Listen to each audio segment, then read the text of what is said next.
Quand même, on va parler de ça aujourd'hui. De la caféine, sous cette forme et plus en détail, comme c'était promis la dernière fois finalement. On avait également parlé du grappling que je devais commencer, et bon, j'ai pas pu le documenter en filmant, mais ça, j'ai eu la première séance. C'était bien pour revoir les bases. Ce sport est extraordinaire, j'en parlerai peut-être un peu après, quoi qu'il en soit. Je n'ai en héritage là que les courbatures qu'ils m'ont laissées, ce qui m'indique, comme d'habitude, quoi travailler pour le renforcement physique. Là, ça se trouve beaucoup dans les abdos et au dos. Mais aujourd'hui, c'est une séance jambes qui m'attend et à laquelle on va aller. Ça me réjouit pas particulièrement, mais en même temps, c'est bien, c'est important. Et c'est quelque chose que j'ai un peu trop délaissé avec le sport en extérieur. Quel autre point? Mais oui, aujourd'hui, on va aborder donc les points essentiels. Le maté, en détail. L'immigration. Ça arrive. Et le programme Paideia, puisque c'est ce sur quoi je suis en ce moment. Et ce qui me prend le plus de temps. Je vais répondre à une question aussi, ce que je fais rarement. Et ce que je vais faire à l'avenir dans ce format, je pense. J'ai eu l'idée comme ça, donc je vais le faire pour cet épisode. Et je pense pour les quelques prochains, parce que vous m'envoyez des questions bien écrites. À partir de 8 ans, si tu as besoin de quoi que ce soit, n'hésite pas. Oui, ta drague. Ah, ok.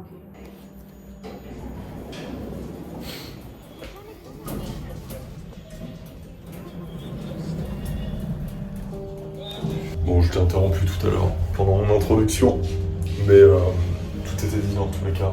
On va aller s'exploser les jambes. Je vais pas pouvoir marcher de toute l'après-midi. Voilà.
Là, il se trouve que pendant toute cette dernière période, ces dernières années où j'ai fait du poids de corps, j'ai pas été assez assidu sur les jambes. Je faisais de temps en temps, peut-être une fois toutes les 2 semaines, pour être honnête. Et je pouvais travailler des choses comme l'explosivité, un peu d'endurance, mais toujours sur des squats au poids de corps. Ce qui est pas mal pour commencer.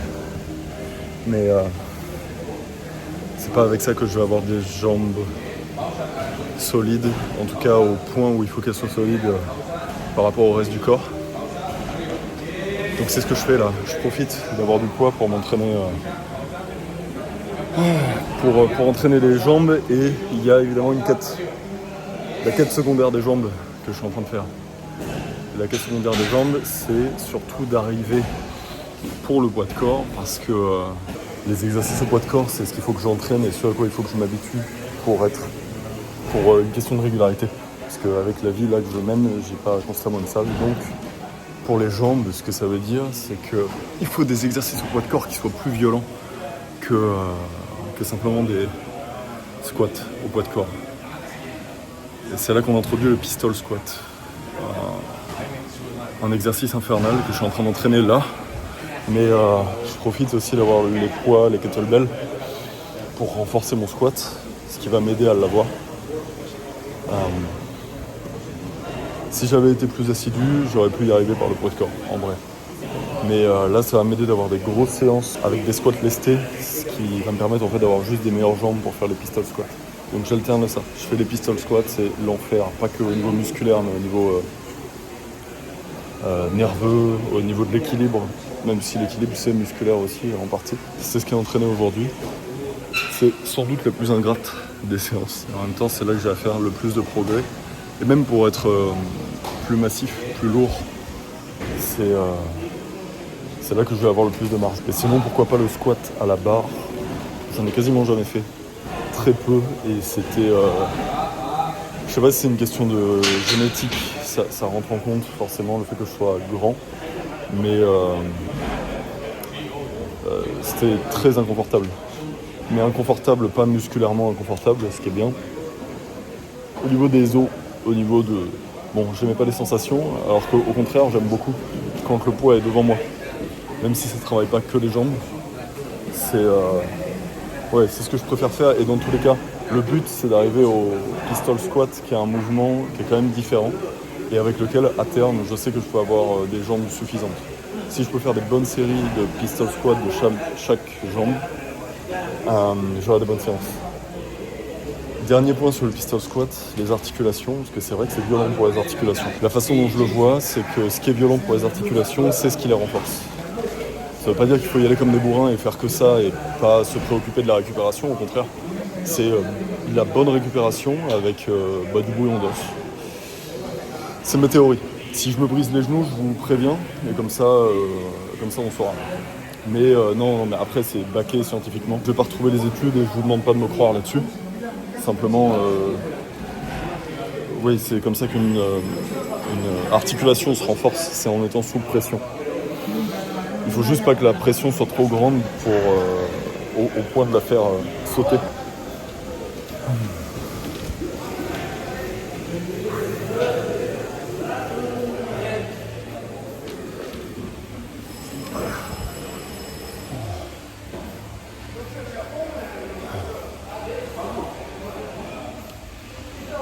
Comme je disais, le meilleur entraînement pour le pistol squat, c'est faire des pistol squats. Or, je sais pas encore les faire.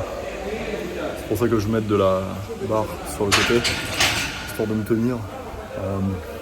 Ça m'aide pour l'équilibre, mais ça m'aide aussi musculairement pour supporter mon poids. Parce qu'il y a une partie où c'est mon bras qui le supporte.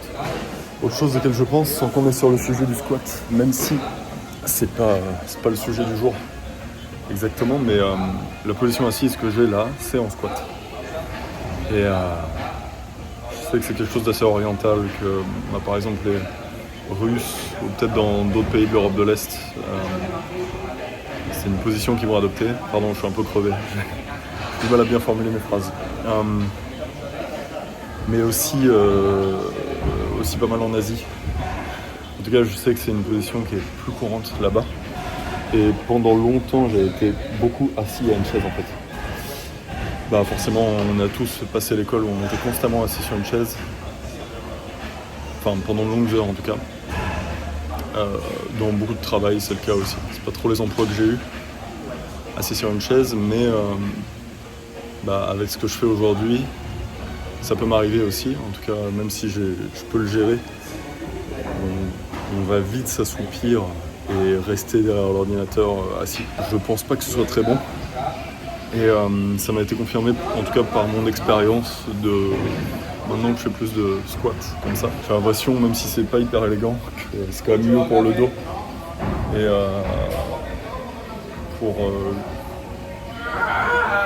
c'est une position qui est un peu plus naturelle pour le corps. Voilà, c'est juste parce que c'était assez en squat et que je voulais prendre un peu plus de temps de repos que j'ai raconté ça. Mais j'en parlerai plus en détail quand j'aurai plus de choses à dire dessus. Là, c'est que de l'expérimentation. Mais ça fait quand même peut-être quelques années que je fais ça.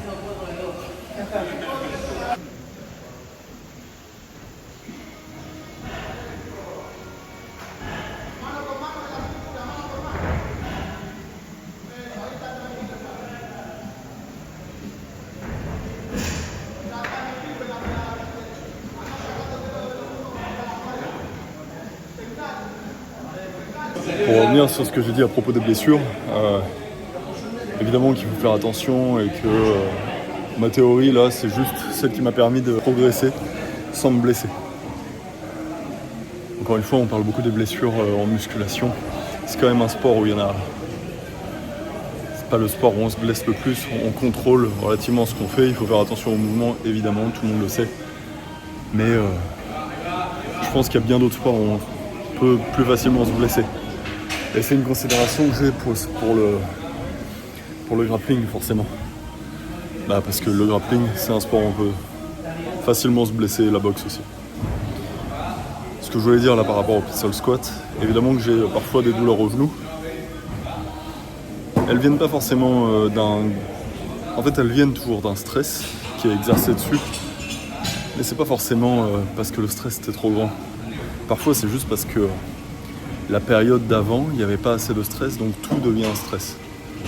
Moi, en tout cas, c'est ce que j'ai remarqué sur mes douleurs, que ce soit quand je peux en avoir au dos. Je suis pas blessé, hein. J'ai pas de blessure, mais je peux avoir des douleurs comme ça. Elles viennent plus souvent de l'inaction et de l'immobilité que de trop d'action et trop de pression.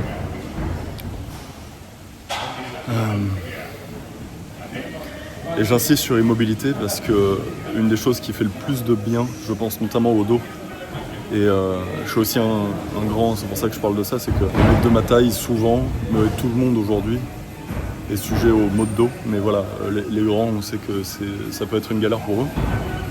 C'est un peu décousu, mais ce qui m'a fait le plus de bien, c'est la mobilité, et c'est de ne pas rester tout le temps dans la même position. Je sais que quand j'habitais à Nice, parfois j'allais à Paris en train, et donc c'est 5 heures, quelque chose comme ça. Entre 5 et 6 heures, il me semble.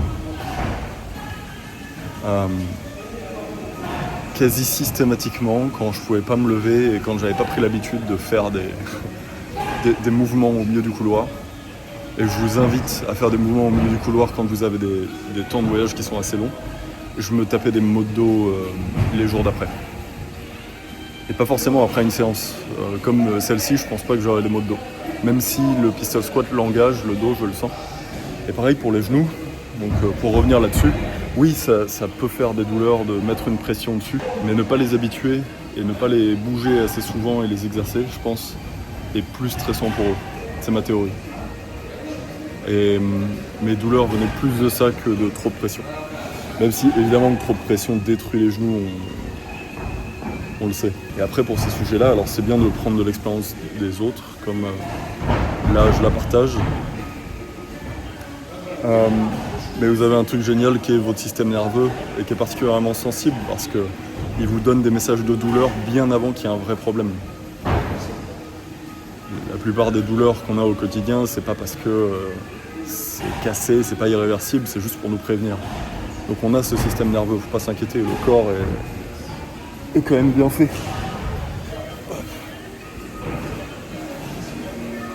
Il me reste là une dernière série.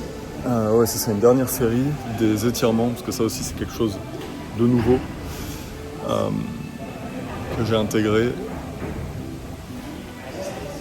et je les ferai à la maison. Surtout les étirements de jambes, c'est assez agréable en écoutant quelque chose, en faisant autre chose. Je suis crevé aujourd'hui, c'est la fin d'une semaine de sport relativement intense. La torture est finie, je vais avoir de violentes courbatures pour demain. Par rapport aux jambes, en effet, je les ai pas assez entraînées ces dernières années. Par contre, et ça aussi on en parlera sûrement dans un prochain épisode, mais j'ai beaucoup marché. Je les ai beaucoup utilisées en fait. Avant je faisais beaucoup de vélo. J'ai remplacé ça par de la marche. Donc c'était pas inactif, je les ai beaucoup utilisées, c'est juste que tous les exercices un peu de force que j'aime bien faire avec le haut du corps. Et c'était beaucoup de distraction. Et ça aussi, ça a des manques, on va y revenir. Mais ouais, tous ces exercices-là, je n'ai pas fait assez pour le bas du corps. Et en fait, avec des squats plus réguliers et en intégrant les pistol squats, ça devrait être pas mal. Et même, je le sens pour le bas du dos, pour les fesses. Tout ça doit... En fait, c'est des muscles que j'ai vraiment intérêt à...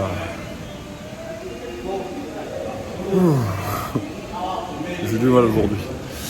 Mais c'est des muscles que j'ai vraiment intérêt à développer, même pour aider le reste du corps. Et que je vous invite à développer. On a souvent, nous qui faisons de la musculation, souvent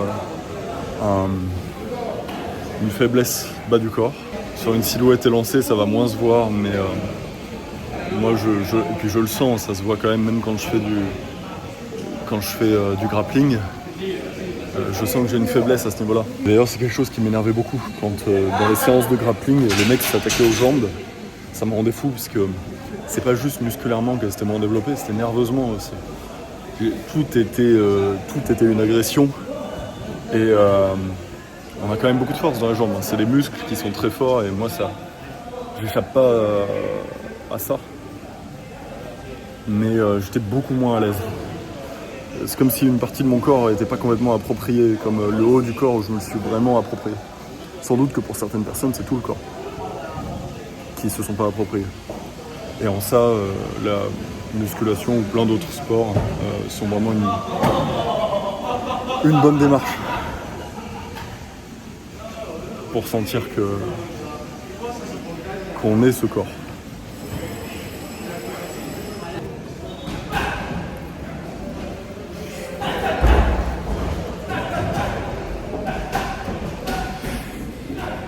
Tout à l'heure, j'ai parlé de la mobilité. Waouh, les escaliers. Génial. Après la séance, on le sent. Les jambes sont fébriles. Alors, je disais que tout à l'heure, je parlais de la mobilité et aussi d'être ce corps. On va en parler dehors.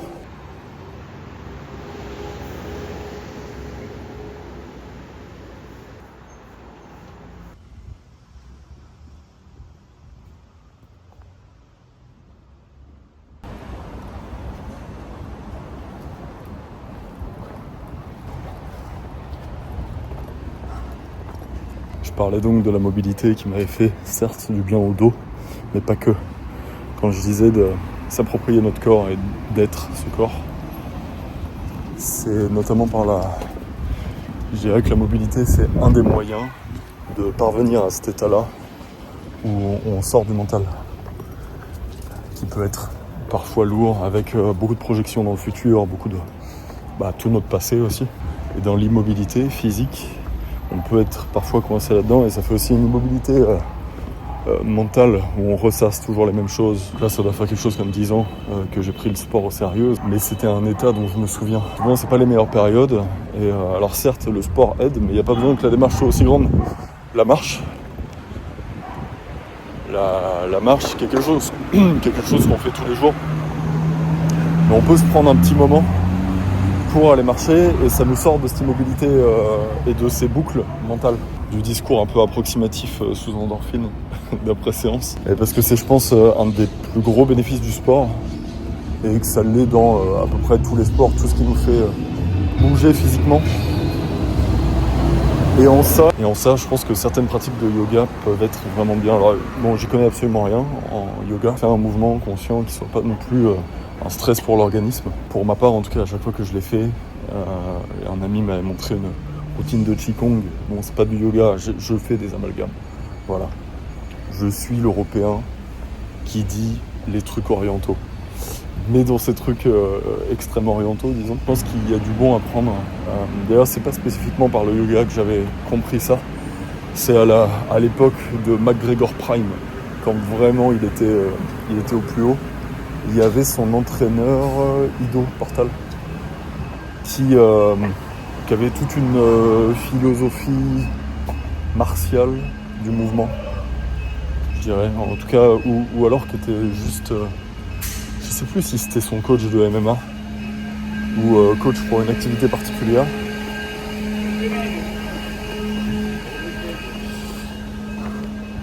Quel monde particulier, Buenos Aires. Mais en tout cas, il faisait la promotion de cette espèce de mouvement. Et c'était à ce moment-là que j'avais recopié sa routine, et je m'étais rendu compte à quel point ça me faisait du bien, et à quel point l'état méditatif me venait plus facilement en mouvement qu'immobile, comme on entend parfois comme on fait parfois la promotion de la méditation. Même si j'ai pu y venir après. On en parlera plus tard, on arrive à la boucherie. Et c'est samedi, donc il y a du monde.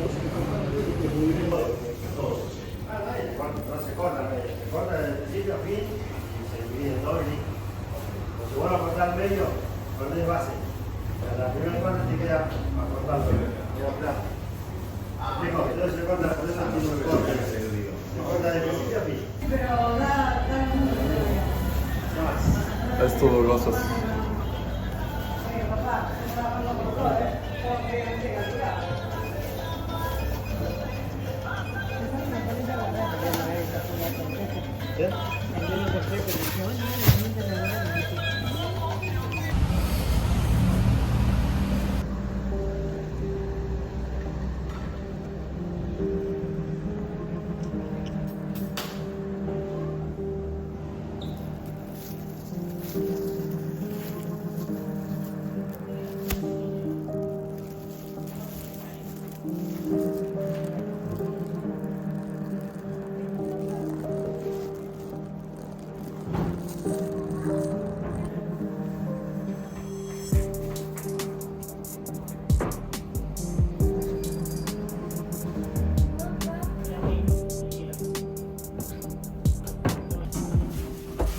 Voilà, revenu de la salle, revenu des courses. Pour vous donner une idée du coût de la vie ici, parce que c'est une question qui revient souvent.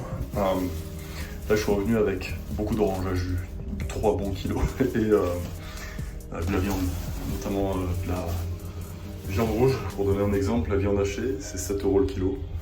Les oranges à jus, 80 centimes le kilo. Donc pour bien manger, c'est pas cher. En revanche, pour mal manger, le pot de Nutella, par exemple, il est à 8 €, 7, 8 €, quelque chose comme ça, le petit pot de Nutella, hein, pas ceux qu'on connaît en France. Allez. Je profite de ce moment de détente après le sport pour terminer mon point sur la nourriture. Ce que je voulais dire ici, c'est que, bon, déjà tout est cher pour la population ici par rapport au salaire moyen, salaire minimum, tout est cher à cause de l'inflation et des politiques précédentes. Pour autant, il va y avoir des grosses variations dans le tout est cher. Et notamment pour un Français comme moi,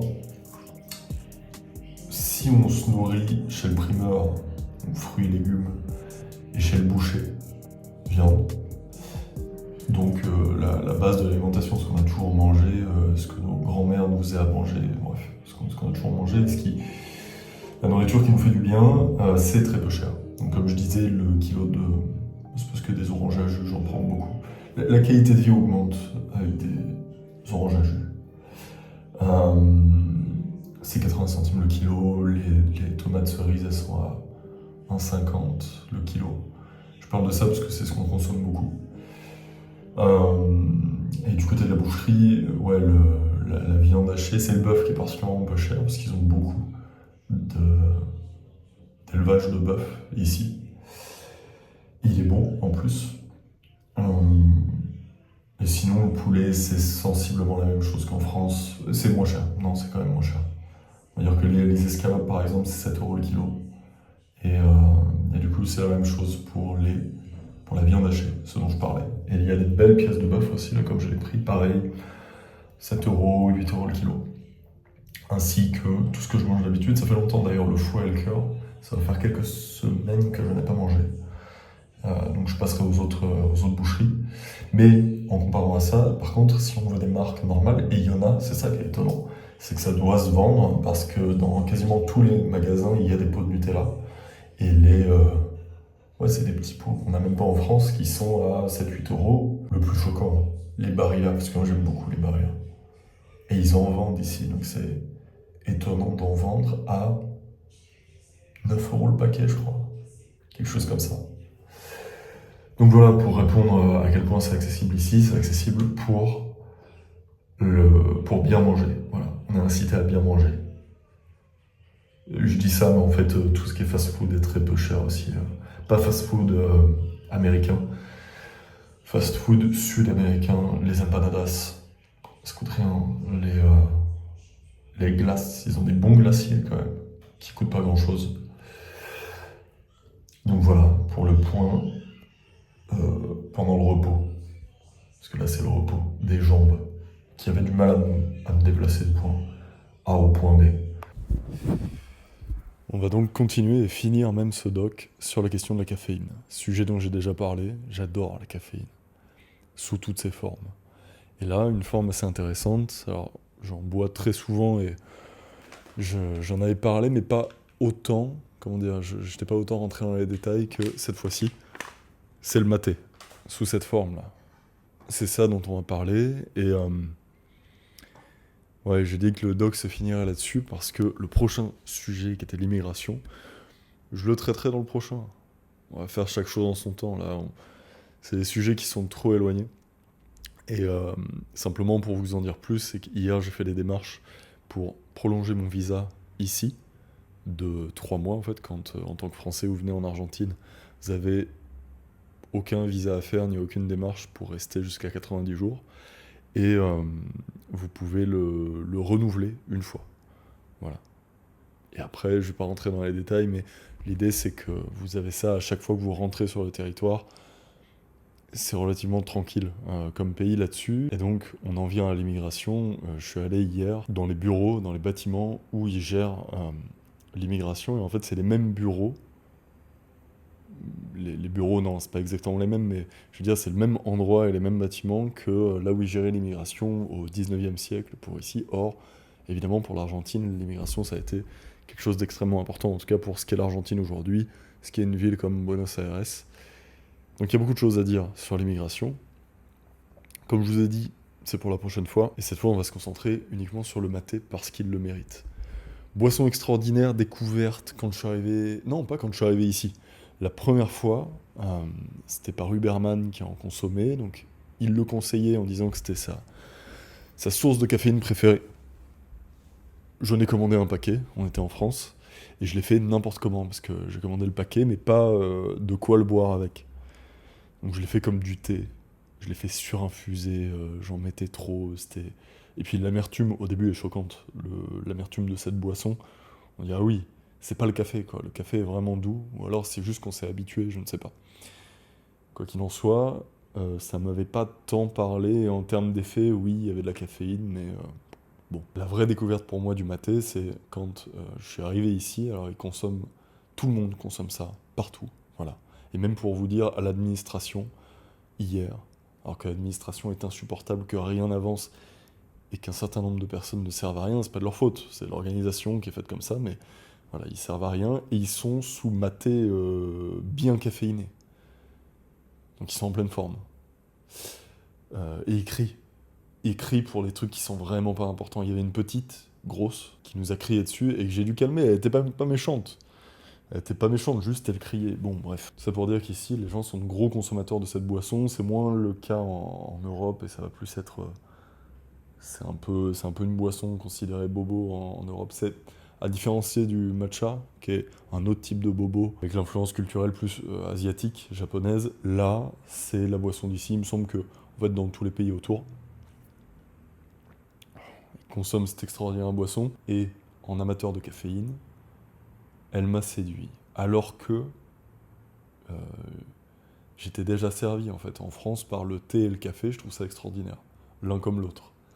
Celui-ci est un hybride quasi parfait et il a d'autres effets et caractéristiques qui sont assez intéressantes. Et c'est pour ça que j'ai gardé des notes à côté, parce qu'il y a des termes que j'utilise pas au quotidien et que je connais pas par cœur. Comme saponine, je suis plutôt à l'aise avec saponine, mais voilà, c'est pas quotidien. Flavonoïde, c'est pareil. Mais dans tous les cas, vous connaissez le ton de la chaîne et la DA, on va pas, comment dire, empiler pour le statut tous les noms possibles de molécules, c'est pas ça qui nous intéresse. C'est en effectif, dans la vie, comment ça se traduit et quel intérêt. Extraordinaire. Par quoi commencer? Déjà, savoir que je m'attarde sur le maté, là, parce que je suis en Argentine. Quand je serai dans un pays du thé ou du café, on en parlera plus en détail. J'en ai déjà parlé, mais là, c'est le côté découverte. Même si ça fait plusieurs mois, en fait, que j'en consomme très régulièrement, et quand je suis ici, tous les jours. On va commencer par le goût. Ça va aller vite, mais j'en ai parlé tout à l'heure. C'est très amer, et au-delà de l'amertume, j'ai l'impression qu'il y a une palette de goûts qui est très large. Évidemment, l'amertume, elle dépend du type de maté qu'on prend et de la manière dont on le consomme aussi. Ça, je vais y venir après. C'est des choses qui vont faire varier le goût, mais je trouve que en lui-même, il a un intérêt. Ce goût, un peu comme pour le café, j'ai appris il n'y a pas longtemps que la palette gustative du café était plus large, je crois même beaucoup plus large que celle du vin. Je l'ignorais, ça m'étonne pas. Je trouve celle du maté également très large, très appréciable. Je ne crois pas être en train de survendre la boisson. Je veux dire, vous connaissez mon rapport aux pays étrangers, quand il y a quelque chose qui est pas bon. Voilà, quand je suis allé en Roumanie et qu'ils ont mis des saucisses là dans du fromage et du pain, j'ai pas dit que c'était extraordinaire. Là, c'est pas un knacky dans un friand. C'est euh, ouais, c'est très fin. Deuxième point assez important sur le maté, le cancer. Alors aujourd'hui, tout donne un peu le cancer, mais pour ce qui est du maté, il y a deux choses dont il faut se méfier, c'est les pesticides, comme pour le thé en fait, parce que pour le thé, c'est des feuilles qui vont bouffer ça directement, surtout dans des pays où il est cultivé. Les normes, je pense, sont pas les mêmes qu'en Europe, quoi qu'il en soit. On peut s'en préserver du thé en prenant du bio, et ça, c'est un peu la même chose, parce que c'est une herbe qui se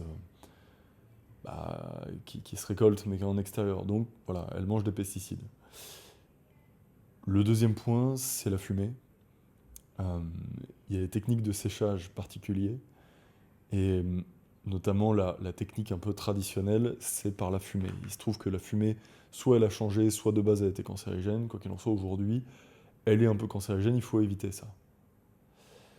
Euh, Celui qui va être vendu en Europe, souvent, ces deux critères-là, c'est bon, parce que les réseaux par lesquels ça passe, bah, ils vont vous vendre en fait du maté bio et sans fumée. En tout cas, moi, celui que j'avais acheté, je crois que c'était sur Amazon que j'avais acheté un paquet, il y avait ni l'un ni l'autre et c'était spécifié. Ici, ils s'en foutent un peu plus, donc c'est pas marqué. Euh, Celui-là, c'est un bio que j'ai acheté parce qu'il y a des petits magasins bio. Ça revient jamais cher, hein. Ici, particulièrement, ça coûte rien. Ça devait être 3 euros et c'est un demi-kilo. Et celui-là, qui a ni l'un ni l'autre, devait être à moins. Bon, j'ai les deux, j'aime varier. Au début, j'ai cherché le maté parfait, je sais même pas s'il est fait sans fumée, celui-là. Je sais pas, tout ce que je sais, c'est que voilà, il est bio. On va se sentir bien. Il y a un moment, j'en ai eu marre de me faire conseiller par des vendeurs de magasins bio. Et c'est là que je suis devenu fou et je suis allé chercher celui-là, qui est une franche réussite, le Cruz de Malta, la Croix de Malte. Le packaging est beau, c'est surtout un délice. Il est chargé en caféine, celui-là. Euh, je le sens en tout cas, et le goût est extraordinaire. Je pense que rien ne va dans celui-là. Voilà. J'en consomme quasi tous les jours, mais je pense qu'il est enfumé et qu'il y a les pesticides. Après, comme d'habitude, on peut se raconter que quelque part par l'hormèse, on se renforce, hein. Face, face à des petits stress sur l'organisme, on se renforce. Personne ne défend ça. En ce qui concerne les pesticides, je crois, je prends le risque. Et oui, pour la suite, on va passer au cancer partie 2. Alors ça concerne pas que le maté, mais pour le consommer, il faut y penser. Les, euh, les matières dans lesquelles on le consomme. Ça, c'est mon deuxième... la honte, je me souviens même plus du mot. Bombilla. Je sais plus si c'est la paille ou le récipient. Je vais mettre les deux mots là dans tous les cas. C'est donc mon deuxième, je l'ai pris en acier parce que le premier, j'ai voulu être dans la tradition, donc je l'ai pris en bois et en cuir. Très beau, je veux dire, c'est un objet dont je suis fier. Il est là pour célébrer la caféine, il n'y a pas de problème. Il y a un problème quand même. Le bois, et ça c'est pas pour la partie cancer, c'est juste pour ce qui est des matières dans lesquelles le boire. Euh, le bois, s'il y a un jour où on ne le consomme pas, il va créer des espèces de petits champignons parce qu'il est humide, parce que c'est très dur à sécher. Et en fait, même si on le sèche, vu que toute la journée, il y a de l'eau, bon, c'est pas idéal. En tout cas, mon type de bois, peut-être que s'il est verni ou quoi, on peut sortir de ça. J'ai voulu faire simple, avec de l'acier, on n'est pas déçu. Évidemment, on évite aussi l'alu, au cas où, parce qu'il est possible qu'on le prenne chaud. Et on met pas de l'eau chaude dans de l'alu ou pire, le plastique. Il y a pas de problème, je veux dire, j'ai même pas lu d'études sur la dangerosité du plastique pour le cancer. Par principe, voilà, je fais confiance. Donc le récipient, si vous voulez, couleur de l'équipe de foot d'ici, avec marqué Messi en plastique, c'est non. D'autant plus si on le prend chaud. Et voilà, pour ce qui est de la paille, c'est pareil. Acier. On va passer à la suite parce que la lumière est en train de baisser. Juste, quand je pensais à ce matériel-là, tout n'est pas nécessaire. Si on veut se faire plaisir à la maison, on a ça. Là, je l'ai même emmené jusqu'ici et ça prend pas tant de place. Mais Dans l'absolu, si on respecte pas la tradition du maté, et c'est bien dans notre droit, on peut garder juste la paille en acier. C'est ce que j'ai fait quand j'étais dans les pays de l'Est, là où on boit du thé. Et au lieu d'avoir, comment dire, il y a le sachet de thé qui fonctionne. Mais si on veut du bon thé qu'on met là dans le verre, je mettais le thé et je l'infusais simplement dans un verre normal et j'avais emmené avec moi que ça. Parce que pour voyager, j'avais juste un sac. Donc c'est une manière de, voilà, c'est une manière d'optimiser de la place. Et au bout, il y a un filtre. Voilà, ça c'est la deuxième. C'était quand même pour montrer. C'est un objet magnifique. C'est entre la pièce auto et le bijou. C'est très robuste. Il y a juste à le mettre dans un verre. Moi, c'est comme ça que je le consomme maintenant. Même le thé. En fait, je mets de l'eau froide dans un verre. Je renverse du thé. Je mets ça. Et je le consomme comme ça. Et l'infusion à froid, parlons-en, c'est une option. Pour ça, j'ai vu que la plupart des gens ici avaient un thermos pour l'infuser à chaud, en fait, mettre de l'eau chaude constamment dedans. L'infusion se fait plus rapidement. Après, moi, je mets vraiment juste le maté, de l'eau froide. Et en quelques minutes, c'est prêt, quoi. C'est délicieux. Pour le thé, peut-être que ça demande soit plus de temps, soit une eau un peu plus chaude. Très autistique, hein, cette session sur la caféine, fallait s'y attendre. Prochain point, la matéine. Ça n'existe pas, voilà. C'est le vendeur bio là, qui m'avait sorti ce nom-là, parce que je lui parle de caféine, là-dedans. Il me dit non, matéine et tout. Je n'ai pas contredit. Ça n'existe pas. Mais on va le décomposer, c'est ça qui est intéressant. Déjà pour ce qui est de la caféine, parce que c'est un des composants de ce qu'ils appellent la matéine. C'est la caféine qu'on va retrouver un peu partout, mais accompagnée d'autres choses. Pour ce qui est de la caféine en elle-même, il y en a beaucoup là-dedans. En tout cas, et c'est aussi parce qu'on sert beaucoup d'herbes, par exemple, plus que du thé. Il va y en avoir, comparativement au thé, plus, et comparativement au café, généralement moins. Ça dépend évidemment comment on le fait. De toute façon, c'est une question de quantité, on le sent. Ça dépend aussi de la sensibilité de chacun. Pas la quantité de caféine, mais la sensibilité de chacun à la caféine, qui va vous inciter à en mettre plus ou moins, à en consommer plus ou moins. Donc on retrouve cette base extraordinaire qu'est la caféine, mais pas seule. Elle est très bien accompagnée, et c'est ce qui fait que l'effet est aussi intéressant. Dans un premier temps, on va retrouver les polyphénols. C'est en fait de la famille des antioxydants. Pourquoi c'est intéressant? Les antioxydants, dans tous les cas, on en entend parler. On sait que c'est bon d'avoir quelques antioxydants, et surtout, c'est vrai que je vais consommer pas mal de viande, de pommes de terre, de pâtes, de choses comme ça. Ça compense un petit peu. Je consomme des légumes aussi, hein, des pâtes, des tomates, tout ça. Mais oui, c'est un fruit, les tomates. Oui, ça va. Je veux dire, je consomme des légumes, il n'y a pas de problème, fruits aussi. Mais ça, c'est vrai que ça va être un concentré au niveau antioxydant qui est intéressant, je trouve, pour contrebalancer la viande et avoir quelque chose d'un peu équilibré. Il y a des tribus comme ça qui consomment que du thé, parce qu'il y a aussi des antioxydants dedans, et de la viande rouge. Ça rend très nerveux, hein, ça rend méchant. Mais tout ça pour dire, oui, les polyphénols, là-dedans, qu'on va retrouver dedans, c'est des antioxydants qui vont être intéressants pour plusieurs choses, et en tout cas pour ma part, protéger le système cardiovasculaire, et parmi eux, les flavonoïdes qui vont... et ça, Huberman en avait parlé, c'était un des arguments pour le maté, qui vont protéger les neurones dopaminergiques. Donc, c'est pas... Il y a tout l'effet de la caféine sur la dopamine, mais là, c'est vraiment protéger ces neurones-là. Or, on a envie que nos neurones dopaminergiques soient protégés afin qu'ils produisent de la dopamine et qu'on soit heureux, qu'on ait envie d'aller de l'avant.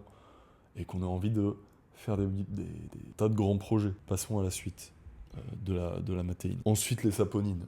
Quel joli mot, saponine. L'intérêt, ça va être le côté anti-inflammatoire. Ça aussi, c'est quelque chose que je recherche aujourd'hui.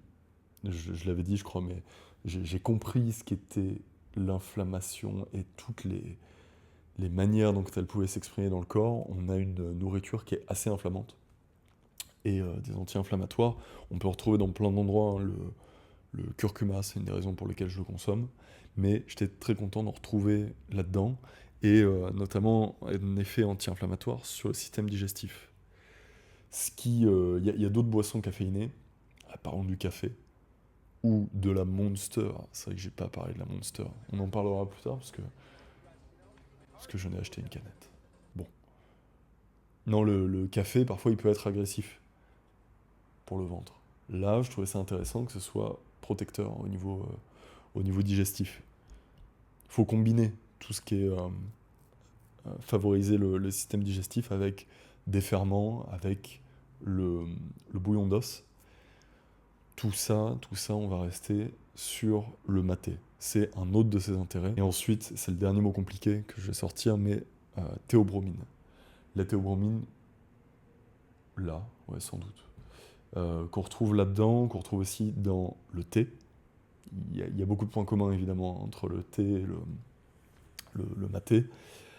Le cacao... Non, mais en fait, c'est ça. C'était les 3 points que j'avais en tête. C'était maté, thé, cacao. Donc lui, on l'aime bien parce que c'est un stimulant et il a un effet vasodilatateur, ce qui est intéressant aussi pour le côté cardio, la circulation du sang, tout ça. Autre sujet qui me parle un petit peu en ce moment et que je trouve intéressant. Favoriser la vie en nous, quelque part. Que le sang circule. Et c'est lui qui va aussi éviter les effets un peu anxiogènes que peut avoir de la pure caféine et qu'on peut ressentir par exemple avec le café. C'est terminé pour ce qui est des mots compliqués. Tout ça a fait que, voilà, j'en ai acheté plusieurs. Lui, comme je vous le disais, qui était le bio, il est pas très bon, quoi. Il est pas très bon, alors que celui-là est un délice. Le maté cancérigène est un délice, faut pas le voir comme ça. En vrai, ça reste, je pense, un bon ingrédient, mais un bon ingrédient, un bon aliment, autant pour moi. Et au moins, il n'y a que du maté. Dans ceux que j'ai achetés, là, il n'y a que du maté parce que je me suis rendu compte que le premier gros paquet que j'ai acheté ici, qui était 10 Soave, donc doux, il était très bon. Et en fait, il y avait dedans comment ça s'appelle, l'alternative de sucre. Ah, je déteste quand il me manque des mots comme ça. Et surtout, on connaît ça depuis un moment, on le consomme en France. C'est la stevia, voilà. Cette plante-là, la stevia, qui est assez intéressante. Moi, je suis pas particulièrement à cheval dessus, parce que j'ai pas envie de mentir à mon cerveau en lui disant qu'il y a du sucre, parce que c'est comme ça qu'il l'interprète. Et en fait, il a pas le sucre, voilà. Je préfère me restreindre en sucre là-dessus, plutôt que donner des alternatives, mais c'est celle qui me paraît la plus propre du fait qu'elle soit naturelle. Je parierais pas dessus. Quoi qu'il en soit, c'est ce qu'il y avait dans le premier maté que j'ai consommé. Donc ça a compensé l'amertume et ça a quand même ça a favorisé le fait que j'aime le maté, je pense. Parce qu'il avait ce vrai goût doux et goût doux. Allez, t'es grand, c'est fini ces blagues. Ouais, après quand je suis passé au bio, décevant au niveau du goût. Celui-là, pur maté, pur fumé, délicieux. Je vous dirais pas de le consommer si vous êtes en France, hein. C'est plus ici. De la France, ce qui est intéressant, alors c'est beaucoup plus cher qu'ici, mais au moins il y a du maté de plutôt bonne qualité, qui est à la fois sans fumée, comme je disais tout à l'heure, et bio. Je dis que c'est beaucoup plus cher qu'ici. Après, c'est pas... C'était 25 € le kilo, quelque chose comme ça. Je crois que j'ai acheté 20 ou 25 €. Quand on regarde le prix au kilo du thé, par exemple, c'est plus cher, je suis quasiment sûr. En tout cas, si on le veut bio, le thé, pour sûr, c'est plus cher. Après, on en utilise moins. Bon, tout ça pour dire que ça s'achète en grosse quantité, et c'est pour ça que ça semble un peu cher. Ça ne l'est pas tant, mais c'est plus abordable ici. Et lui, il a aucun intérêt, voilà. Il a aucun intérêt. Il y a d'autres caractéristiques dont j'ai pas parlé, comme le fait que il y a parfois les tiges ou non. Pour les connaisseurs, ça va faire varier le goût. Quand je me suis penché dessus, en fait, je suis tombé sur des forums de vrais autistes du maté qui ne consomment que ça et ils les notent. Et il y a plein de caractéristiques et tout. Ils disent, ouais, le premier goût. Il y a des très longs textes là-dessus. Donc je vous ai quand même épargné ça en faisant l'ensemble du maté vulgarisé, on va dire. Et je trouve ça intéressant même vis-à-vis des autres sources de caféine, en le comparant, même là, j'ai adopté un peu cette manière de le consommer, alors que je déteste les pailles, hein. Les pailles, enfin je déteste, ça va. Mais je veux dire, j'aime pas ça de base, je trouve ça c'est ridicule une paille. Mais là, c'est en acier, inoxydable. Donc c'est un peu plus respectable, je trouve. Je pense à un dernier point, même si je n'avais peut-être déjà parlé à propos de cette boisson, c'est la diffusion de la caféine dans le sang. En fait, ce qu'ils appellent matéine, et pourquoi ils le différencient de caféine, c'est parce que la diffusion dans le sang se fait à une vitesse qui est différente. En plus de la caféine, c'est que des éléments en fait qui vont ralentir la diffusion dans le sang. Il y a des manières de le faire pour le café, notamment le beurre dans le café. Voilà, je peux le faire de temps en temps. En France, quand il y a du bon beurre et qui coûte pas un bras comme ici, et puis qu'il y a du bon café aussi, parce que c'est pas non plus. Le café est pas mauvais ici, mais il n'y a pas grand intérêt. Depuis que je suis arrivé, c'est tous les jours à ça et c'est extraordinaire. Hmm. Donc tout ça pour dire que la diffusion est plus lente que pour le café. Elle est plus rapide, je dirais, que le thé. Ça dépend comment on le consomme, mais si, quand même, plus rapide que le thé. Et c'est ce qui est recherché, en fait, aussi avec cette boisson ou avec le thé. Moi, je suis plus sensible à ça, à une diffusion plus douce au cours de la journée. Parfois, le café, ça fait du bien. Parfois, on met tout en même temps. On se comprend. On va pouvoir conclure ce doc avec... Non, quand même un point avant de le conclure. Il n'y a pas eu de point lecture aujourd'hui. Il n'y en a pas systématiquement en fait, mais c'est parce que j'ai pensé à une autre forme, un autre format pour un point lecture un peu plus propre. Donc je vais monter ça et je vais documenter ça, je vous en dis pas plus pour le moment. Autre point par contre, quelque chose que j'ai envie de mettre comme ça à chaque épisode, c'est, je crois que j'en ai parlé au début de cet épisode-là, mais c'est réponse aux questions bien écrites. Voilà, parce que je reçois des questions bien écrites. Elles sont intéressantes. Quand je dis bien écrites, c'est vraiment les formules de politesse. C'est agréable à lire. Euh, Il y a l'identité qui est engagée parce qu'il y a un nom à la fin. C'est pas que j'ai envie de ficher personne. C'est juste, je trouve ça correct de décliner son identité. Pour parler, quoi qu'il en soit, je vais mettre ça en place avec les réponses au courrier Paideia. C'est a priori le canal que je vais privilégier. Les réponses au courrier Paideia pour éviter tout ce qui est DM et choses comme ça qui s'y prêtent moins et pour que ce soit un peu cadré. Là, par exemple, j'en ai reçu plusieurs parce que j'ai mis en privé, euh, je dirais 80% des vidéos que j'avais fait ces dernières années. Je développerai ça dans le prochain. Ce sera la réponse que je donnerai au prochain épisode. Et pour ceux ici, c'est une question d'Antoine. Encore une question que j'aurais pu écrire. Bonjour Simon, je serais intéressé pour rejoindre Paideia parce que j'en avais parlé en effet. Et c'est ce sur quoi je travaille en ce moment. Je n'en ai pas beaucoup parlé aujourd'hui, mais je prendrai le temps dans les prochains épisodes. Et donc il demande s'il va y avoir une offre de lancement. Et si oui, quand? C'est le 1er mars qui vient là. Et en effet, il y en aura une. Parce que là, en soi, le programme est disponible, mais et vous aurez la version finale qui arrive là le premier. Mais en effet, il y aura une petite période de lancement où tout sera prêt et il y a plusieurs choses sur lesquelles je dois bosser d'ici là. Pas uniquement le programme que je vais terminer, mais aussi le, le site. C'est des petits projets qui s'accumulent et remplissent bien, qui remplissent bien la journée. Aujourd'hui, le thème, c'était le café et mes jambes en compote qui ne fonctionnent plus. Mhm. C'était pas le café, c'était la caféine. C'était le maté, le thème. Et donc, je vous dirai la prochaine fois pourquoi j'ai mis en privé la plupart de mes vidéos. N'hésitez pas, si vous avez d'autres questions, quoi, à bien les formuler. Il n'y a pas besoin d'en faire des tonnes, hein. Au contraire, si c'est simple, c'est très bien. Je reçois aussi des recommandations littéraires, tout ça. C'est vraiment...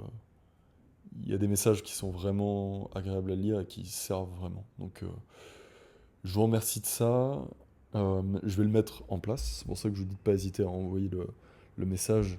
Je vais essayer de le faire à chaque épisode. Et on se retrouve la prochaine fois où je développerai encore un peu plus sur Paideia. Je devais le faire à cet épisode-là puisque j'avais eu un appel avec un des membres de la première version en fait, du programme. Ça s'est très bien passé.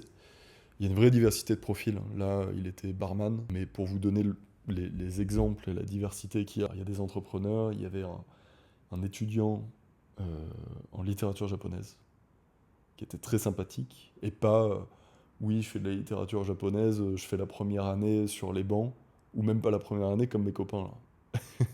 Quand on était à l'époque de l'université, enfin, ils commençaient plein de sections et ils partaient en octobre. Non, ça commençait en octobre, ils partaient un mois après, quelque chose comme ça. Là, c'est du sérieux. Donc j'avais bien aimé discuter avec lui. J'ai discuté avec eux aussi pour orienter un peu la construction du, de la version finale du programme, donc, qui, je rappelle, est sur l'attention. La capacité à la diriger, à la maintenir, et à pas se faire happer par bien des pièges qu'il y a aujourd'hui.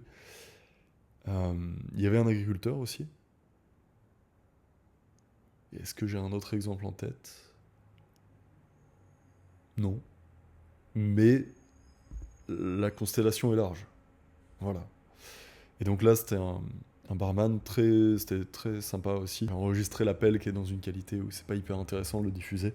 Je voulais mettre des petits morceaux, mais je le ferai pas cette fois. Je continue à vous tenir au courant pour ce projet, pour les autres aussi, pour mes genoux qui vont être détruits littéralement par les Pistol Squad d'aujourd'hui. Et on se dit à la semaine prochaine.